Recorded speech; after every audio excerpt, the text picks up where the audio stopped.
بسم اللہ الرحمن الرحیم۔ ماہ مبارک رمضان کے 13ویں دن کی دعا۔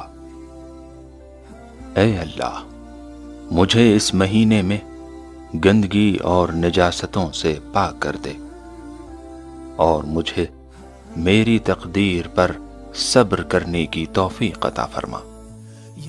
مجھے اس مہینے میں تقویٰ کی اور نیک لوگوں کے ساتھ رہنے کی توفیق دے۔ اپنی مدد کے ذریعے اے بے سہارا لوگوں کی آنکھوں کی ٹھنڈک۔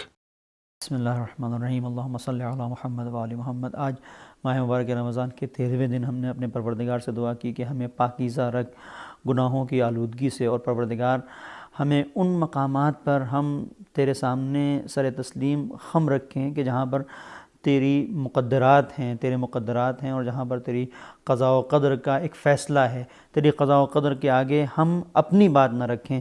اور یہ جو ہم دعا کر رہے ہیں پروردگار سے طہارت کی کہ پاکیزہ رکھ، تو انسان کی زندگی میں پاکیزگی بہت اہم ہے۔ اور اگر خاص طور پر ہم دین کے دستورات اور دین کے تعلیمات کو دیکھیں تو دین نے ہم سے یہ کہا ہے کہ اگر مسجد میں آنا ہے، پروردگار جو ہمیں پاکیزہ رکھنے کے لیے کہہ رہا ہے اور جس کے سامنے ہم یہ دعا کر رہے ہیں کہ پروردگار گناہوں کی آلودگیوں سے ہمیں پاک رکھ، وہ کون پروردگار ہے؟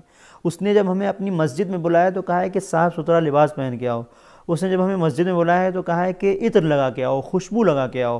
اس نے جب ہمیں مسجد میں بلایا ہے تو کہا ہے کہ ایسی چیزیں نہ کھا کے آؤ کہ جن سے بو آتی ہے تمہارے منہ سے، مثلا لہسن مت کھا کے آؤ۔ تو یہ کیسے ہو سکتا ہے کہ پروردگار ظاہری طور پر تو انسان کو بلا رہا ہو، کہ پاکیزہ رہے، لیکن ایک انسان آئے پروردگار کے سامنے اور روح اس کی آلودہ ہو، اس کی روح پاک نہ ہو اور جسم پر اس کے صاف کپڑے ہوں، اس کی روح پاکیزہ نہ ہو، روح سے بدبو آ رہی ہو اور اس نے عطر لگایا ہوا ہو۔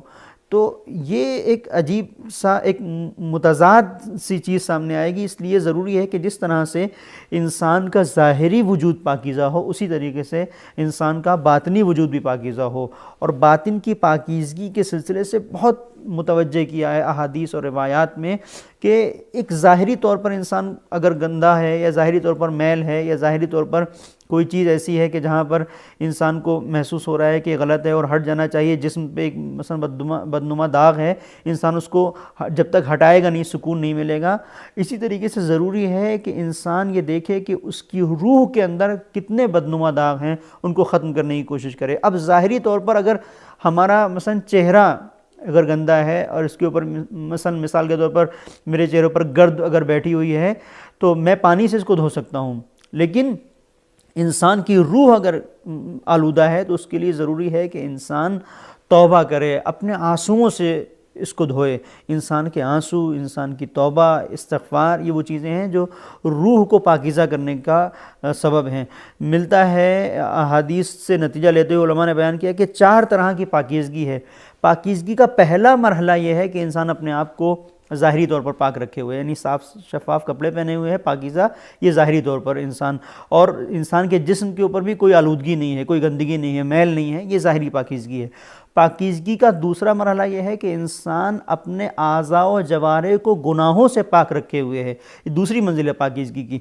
تیسری منزل پاکیزگی کی یہ ہے کہ انسان نے اپنے دل کو بری خصلتوں سے پاک کیا ہوا ہے، طاہر کیا ہوا ہے۔ بری خصلتیں یعنی حسد نہیں ہے اس کے وجود کے اندر، غیبت نہیں ہے، جھوٹ نہیں ہے، مثلا تہمتیں نہیں ہیں، کینہ نہیں ہے کسی کا، اپنے دل کو پاکیزہ بنایا ہوا ہے۔ اور چوتھا مرحلہ جو جس کو کہا گیا ہے مقام انبیاء اور صدیقین ہے، یہ وہ مرحلہ ہے کہ جہاں انسان کے دل میں خدا کے علاوہ کوئی ذات نہیں ہے، دنیا کی محبت انسان کے دل میں نہیں ہے، صرف خدا کی محبت ہے۔ یہ وہ منزل ہے کہ انسان نے اپنے وجود کو مکمل پاکیزہ بنا دیا ہے۔ اور جب یہ ہم نے اس طرح سے دعا کی کہ مکمل پاکیزہ بنا لیا اپنے وجود کو، تو اب ہماری یہ پروردگار سے مطالبہ ہے کہ طاہر بنا دینے کے بعد پروردگار ہمیں توفیق دے کہ جہاں پر تیری قضاء و قدر کا کوئی مرحلہ آتا ہے وہاں پر ہم بیجا پروردگار تجھ سے کوئی مطالبہ نہ کریں کہ ہمارے ساتھ کیوں ایسا ہو گیا۔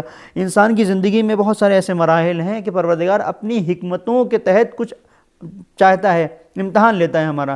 لیکن کبھی کبھی ایسا ہوتا ہے کہ ہم واقف چونکہ اس کی حکمت سے نہیں ہوتے ہیں، لہٰذا اس کے سامنے جزا و فضا کر رہے ہوتے ہیں، گریہ کر رہے ہوتے ہیں، رو رہے ہوتے ہیں، پروردگار تو نے ہمارے ساتھ ایسا کیوں کیا. آیت اللہ مجتہدی نے نقل کیا کہ ان کے استاد ہیں شیخ علی برہان ظاہراً، وہ کہتے ہیں کہ میرا ایک بچہ تھا 3 سال کی عمر میں، اس کا انتقال ہو گیا. میں بہت گریہ کرتا تھا، روتا تھا کہ یہ 3 سال کا میرا بہترین خوبصورت اچھا سا بچہ جو میری نظروں کے سامنے کھیلتا تھا، پروردگار تو نے اس کو اٹھا لیا. میں گریہ کرتا رہتا تھا اور ذہن میں میرے سوال ہوتا تھا کہ ایسا کیوں ہوا. ایک دن میں سویا تو میں نے خواب میں دیکھا کہ یہی بچہ میرا بڑا ہو گیا ہے اور اچھے راستے پر نہیں چل رہا ہے.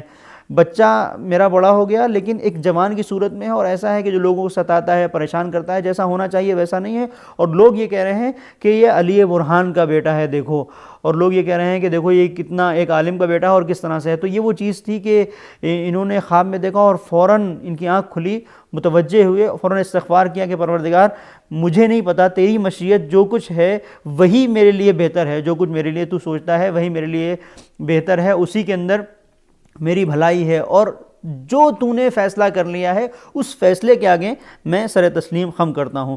اور یہاں پر آنے کے بعد ہم اپنے پروردگار سے اب دعا کرتے ہیں کہ پروردگار اے وہ یا قرۃ عین المساکین، جو مسکینوں کی آنکھوں کی ٹھنڈک ہے، پروردگار ہمیں جہاں توفیق بندگی دے رہا ہے وہیں ہمارے باطن کو ہمارے ظاہر کی طرح پاکیزہ بنا دے، اور ہمیں ہر اس منزل پر صبر کرنے کی توفیق عطا فرما کہ جہاں تیری قضاء و قدر ہے اور ہم اس سے واقف نہیں ہیں کہ اس کے پیچھے کیا ہے، تیری کوئی مصلحت ہے اور تو کوئی ہم سے امتحان لے رہا ہے اور ہمیں اس کی خبر نہیں ہے کہ تو ہمارا امتحان کیوں لے رہا ہے.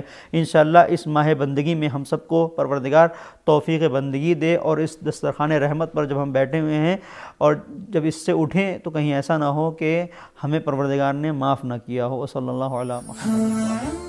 الاجل کہہ کے جو پاتے ہیں ظہور مہدی، الاجل کہہ کے جو پاتے ہیں ظہور مہدی.